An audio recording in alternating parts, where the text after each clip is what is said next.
There's a very specific kind of silence that happens in a marriage after you cross 50. It isn't an angry silence, and it isn't the kind of quiet that comes from having nothing to say. It is a silence of mutual unacknowledged exhaustion. I remember sitting across the breakfast table from Alyssa a few years ago. She is 9 years younger than me, a woman with a natural, vibrant energy that I have always admired. But at that time, I felt like I was watching her from the other side of a very thick pane of glass. I was 61 at the time, and I felt every single one of those years in my marrow.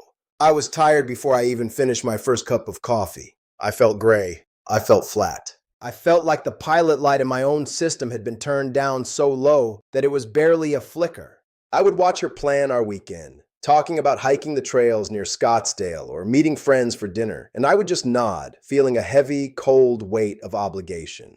I didn't have the spark to match her. I didn't have the drive. And more than anything, I didn't have the confidence to admit that I felt like I was running on an empty tank. When a man feels his vitality slipping away, he doesn't usually ask for help. He retreats. He pulls back into himself. He tries to hide the fact that he is struggling to keep up. I spent decades in corporate sales, a world built on projecting strength and closing deals, and I carried that fake it until you make it mentality right into my own kitchen. I would drink my black coffee, grit my teeth, and try to muscle through the day, only to crash on the sofa by 7 o'clock, completely useless to my wife and myself. The reason I'm telling you this is because something changed. It wasn't a massive overnight overhaul. It wasn't some expensive pharmaceutical intervention that I had to hide in the back of the medicine cabinet. It was a shift in my morning ritual. It was the introduction of a single intentional habit that started a chain reaction in my body that I honestly didn't think was possible at my age. I started adding one specific teaspoon of a concentrated ingredient to my morning tea, and the results were so undeniable. The shift in my energy and my presence was so visible that Alyssa eventually looked at me across that same breakfast table and asked me what in the world I was doing differently. She didn't just notice the energy, she noticed the spark. She noticed that the man who used to roll over and pretend to be asleep was suddenly present, engaged, and, as she playfully put it, making her beg for a break. Many men are not broken. They are just ignoring the wrong things. We are taught to believe that after 50, we are supposed to just accept the decline. We are told that the fatigue, the loss of drive, and the metabolic slowdown are just the new normal. But I've learned that the body of a man over 60 is not an engine that is dying. It is an engine that is starving for the right kind of maintenance. Most of us start our day by attacking our systems. We wake up with our cortisol, the primary stress hormone, naturally peaking. That surge is what gets us out of bed, but if you're like I was, carrying decades of accumulated stress from a high-pressure career, that cortisol stays high for too long. It stays elevated, and chronically high cortisol is the absolute enemy of your testosterone.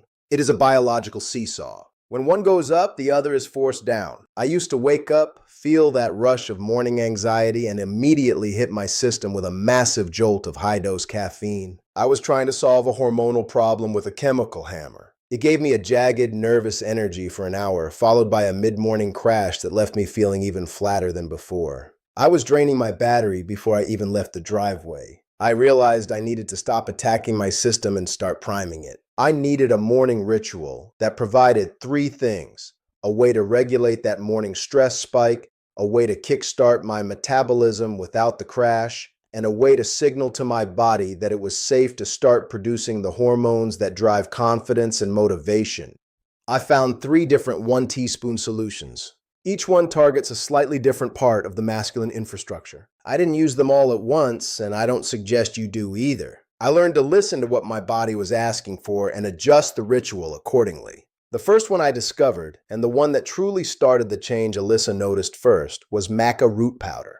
I remember the first time I heard about it, I was doing some research because I was tired of feeling like a ghost in my own house. Maca is a root from the high Andes in Peru. It grows in a place where the air is thin and the environment is brutal. It has to be resilient just to exist. In my research, I found that it's been used for thousands of years as an adaptogen, a substance that helps the body adapt to stress without shutting down. For a man over 50, maca is like a signal modulator for your brain. It doesn't contain hormones, but it talks to the parts of your brain that control them. It tells your system to stop panicking. It helps balance that morning cortisol surge so your body can actually use the testosterone it still has. But here's what I noticed personally. The spark came back. Within 2 weeks of adding a teaspoon of gelatinized maca to my morning tea, I stopped feeling gray. I started waking up with a sense of anticipation instead of a sense of dread. My mood stabilized. I felt a subtle but undeniable lift in my libido that I hadn't felt in 10 years. It wasn't a nervous, jittery feeling. It was a grounded, masculine drive. I remember one Tuesday morning about 3 weeks into using it. I was standing in the kitchen and Alyssa came in to get her water. Usually I would have been staring at the toaster, lost in a fog of morning emails. But that morning I actually looked at her. I walked over, I put my arms around her, and I was just present. She stopped, looked at me and said, "Who are you and what did you do with my husband?" That is the maca effect. It clears the fog and restarts the generator. I prefer the gelatinized version because it's easier on the stomach. It has this earthy, slightly nutty taste, almost like butterscotch, that actually goes great with a strong black tea. It's a small tweak, but for me, it was the difference between being a spectator in my marriage and being a participant. The second solution I found was for the times when the stress wasn't just a morning spike, but a constant, heavy blanket. During my final years in sales, I was living in a state of white-knuckle tension. I was traveling constantly, sleeping in hotel rooms, and staring at spreadsheets until my eyes burned. My nervous system was permanently stuck in fight-or-flight mode. When you are in that state, your body pulls resources away from your reproductive system and your recovery systems because it thinks you are in a life-or-death struggle. For that kind of deep-seated depletion, I found ashwagandha. This is an ancient Ayurvedic herb, and the name itself translates to the smell of a horse, which sounds strange until you realize it's meant to signify the strength and endurance of a stallion. It isn't a stimulant, it is a balancer. It acts like a sophisticated shock absorber for your entire nervous system. When I started adding a teaspoon of ashwagandha to my morning routine during a particularly brutal month of business travel, I noticed that the edge was gone. I could handle the pressure without my heart racing. I could deal with a difficult client without feeling that familiar, tight knot of anxiety in my chest. For men, lowering that chronic stress is the only way to protect your long-term hormonal health. If your body is constantly using its resources to manage a state of low-grade panic, it will never prioritize your vitality. Ashwagandha gives your system permission to relax, which, ironically, is exactly what allows your natural energy to come forward. The taste of ashwagandha is bitter. There's no way around that. It tastes like the earth. I learned to mix it with a tea that has a strong flavor, like ginger or peppermint, and I usually add a bit of raw honey to take the bite off. But the trade-off is worth it. You feel robust. You feel resilient.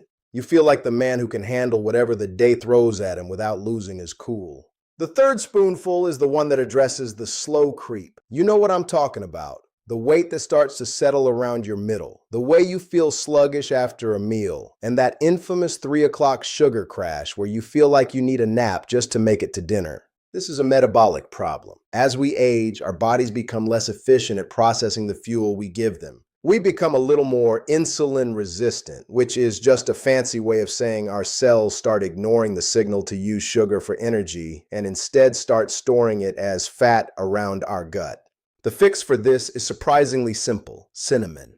But specifically, Ceylon cinnamon, which is often called true cinnamon. I started adding a teaspoon of Ceylon cinnamon to my morning mug, and within a week, my energy levels leveled out. I stopped having those wild peaks and valleys. I stopped reaching for a snack at 10 in the morning and a sugary drink at 3 in the afternoon. Cinnamon acts as a metabolic ignition switch. It helps your cells become more sensitive to the insulin signal again.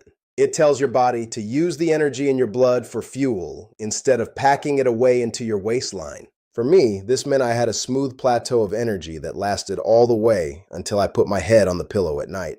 I remember talking to my son Ethan about this. He's 31, a real estate broker, and he was already starting to complain about feeling burnt out. I told him that he was trying to run his high-performance engine on dirty fuel and a clogged filter. I told him to sit down, take a breath, and start his day with a ritual that actually supports the machinery. The reason these 1 teaspoon hacks work so well isn't just because of the ingredients themselves. It is because of the ritual. Most men live lives that are entirely reactive. We wake up to an alarm, we check our phones, we react to emails, we react to the news, we react to the demands of everyone else. We spend our entire day on the defensive. When you choose to take 5 minutes in the morning to prepare a mug of tea and intentionally add an ingredient that supports your specific needs, you are taking a proactive step. You are signaling to yourself that your health, your energy, and your presence matter. You are moving from a state of reaction to a state of intention. And that mental shift is just as powerful as the physical one. When I first started this, Alyssa was curious. She saw me standing in the kitchen, carefully measuring out my spoonfuls, taking the time to actually breathe while the water boiled. She saw me sitting on the porch in Scottsdale, watching the sun come up over the mountains, instead of hunched over my laptop with a cardboard cup of coffee. She noticed the change in my posture. She noticed that my eyes were clearer. And yes, she noticed that the man who used to be too tired for intimacy was suddenly the one initiating it with a new kind of confidence and stamina. The title of this video is a bit of a joke between us now. She doesn't actually want me to stop. What she wants and what every partner wants is the man who is fully there. The man who isn't distracted, isn't depleted, and isn't hiding behind a wall of gray exhaustion. When your partner sees you reclaiming your vitality, it changes the dynamic of the entire house. The silence I talked about earlier, that silence of mutual exhaustion, it gets replaced by conversation. It gets replaced by laughter. It gets replaced by a renewed connection that you might have thought was gone for good. If you are feeling flat, if you are feeling like the world is moving faster than you are, I want you to try this. Don't go out and buy a dozen supplements. Don't try to change your entire life on Monday morning. Just choose one. If you feel like you've lost your spark and your drive, try a teaspoon of maca. If you feel like you are drowning in stress and can't find your center, try ashwagandha. If you are struggling with your weight and your energy levels are a roller coaster, try Ceylon cinnamon. Commit to it for 3 weeks. Give your body the time to adjust. Give the sponge time to absorb the moisture. I am 63 years old now. I wake up in Scottsdale, I hydrate, I make my tea, and I add my spoonful. I don't do it because I'm trying to be 20 again. I do it because I want to be the best possible version of a 63-year-old man. I want to be the man who can hike with his wife, advise his son, and show up for his life with focus and fire. Your vitality isn't a gift that gets taken away at 50. It is a resource that you have to learn how to manage. It is about understanding the plumbing, maintaining the engine, and giving yourself the respect to start your day with intention. I've learned that confidence returns when the body begins to respond again. And the body only responds when you stop attacking it and start supporting it. Take the teaspoon.